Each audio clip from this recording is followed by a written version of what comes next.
Yeah, it looks like they're not gonna open it. See, there's another one over there. It used to be still open and it's just full of snow. And there's another one right there. But it's not snow. This is for the beginner area.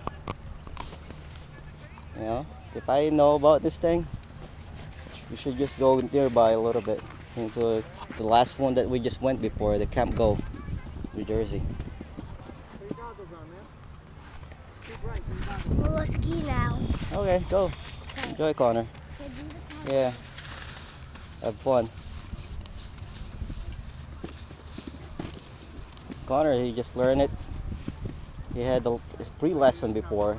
The first one we went to Mount Peter.